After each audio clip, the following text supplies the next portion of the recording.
Bom dia, turma. Estamos aqui para mais uma semana de conteúdos, né? Mais uma semana de aula. E hoje nós vamos dar continuidade aos nossos estudos, né? Na semana passada, passei um trabalho para vocês falando sobre escravidão e a resistência. E hoje vamos continuar com os nossos conteúdos. O capítulo dessa vez é União Ibérica e invasões estrangeiras. O que foi a União Ibérica, né, para a gente começar? A União Ibérica foi um momento na história em que as coroas portuguesas e espanholas, elas se uniram e se transformaram uma coisa só. Como isso foi possível? Existia um rei português que tentou, o rei Dom Sebastião, tá? Que ele tentou conquistar uma região do norte da África por guerras. Só que ele foi alertado constantemente que não era no caso, era uma guerra muito arriscada para ele. Que não era muito bom ele se aventurar pelo norte da África naquele momento. Isso foi no ano de 1578.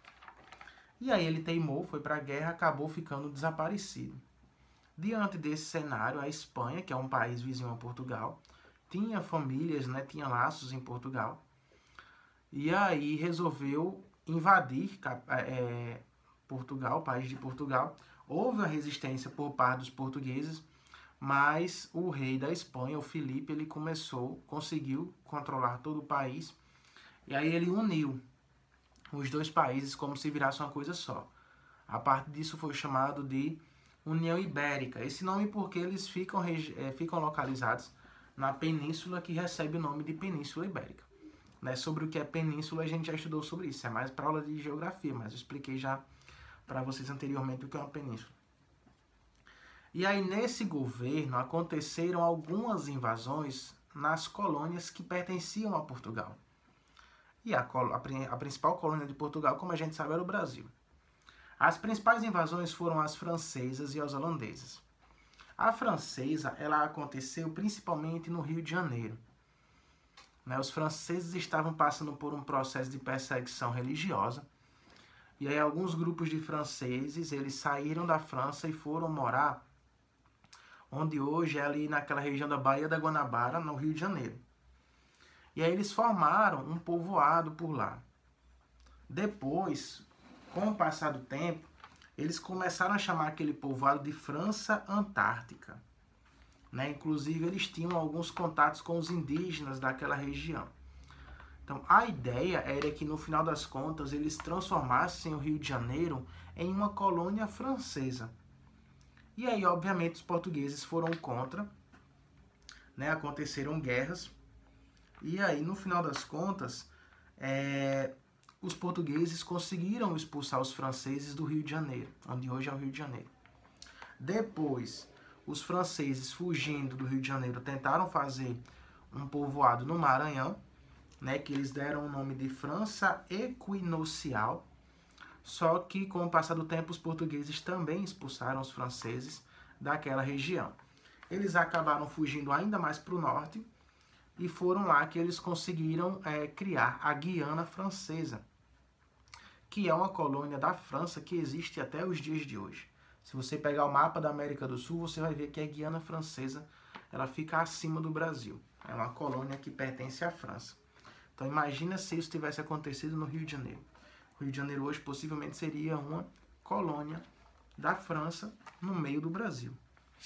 Então, até porque isso aconteceu porque os franceses, eles nunca foram contra o Tratado de Tordesilhas, O Tratado de Tordesilhas é um documento muito antigo, um tratado de 1494, que dividia os territórios do continente americano entre portugueses e espanhóis.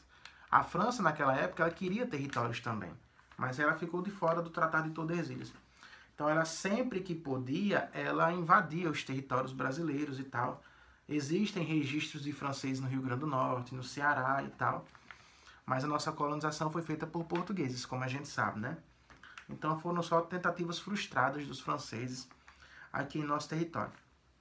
A maior invasão, e que teve maior repercussão, maior resultado, enfim,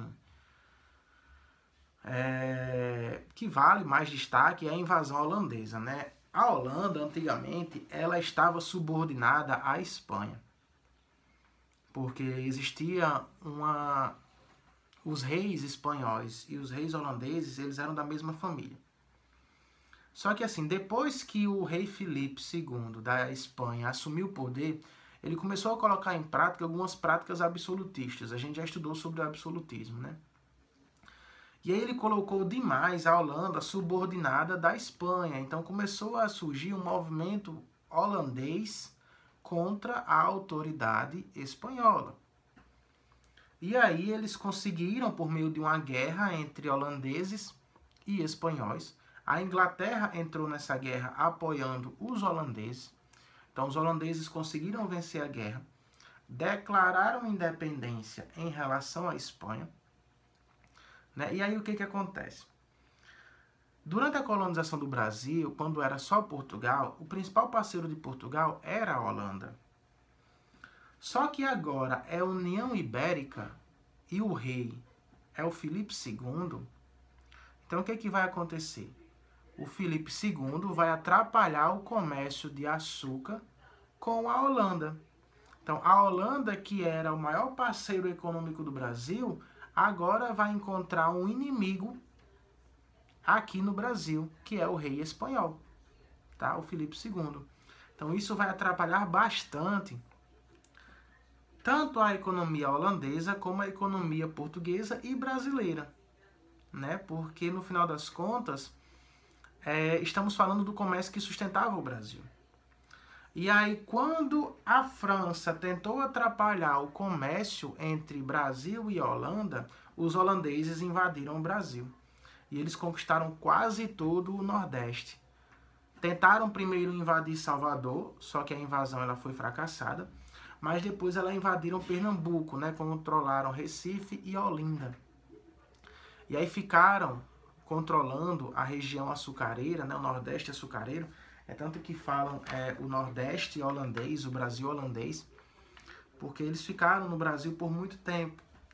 E aí o principal governante do Brasil, sendo holandês, né, no caso, foi o Maurício de Nassau. É tanto que até hoje existem várias homenagens a Maurício de Nassau. Existia a Universidade Maurício de Nassau, hoje em dia não é mais Maurício de Nassau, é Uninassau, inclusive tem um ali próximo ao shopping, né, entre o shopping e a UNP. E existem várias homenagens a Maurício de Nassau. Foi um cara que conseguiu reconstruir a economia açucareira no Nordeste, fez obras de infraestrutura, né, teve um intenso desenvolvimento urbano e artístico em Recife e em Olinda. Ele basicamente fez uma grande cidade em Recife. O centro histórico de Recife hoje são basicamente grandes construções feitas na época do governo de Maurício de Nassau. Só que com o passar do tempo, Maurício de Nassau acabou ficando caro para a Holanda. E aí a Holanda resolveu tirar o Maurício de Nassau e substituir ele por outros membros, né, por um grupo administrativo. Só que depois, os donos de engenho que estavam no Brasil e que apoiaram Maurício de Nassau começaram a ser contra esse grupo que o substituiu.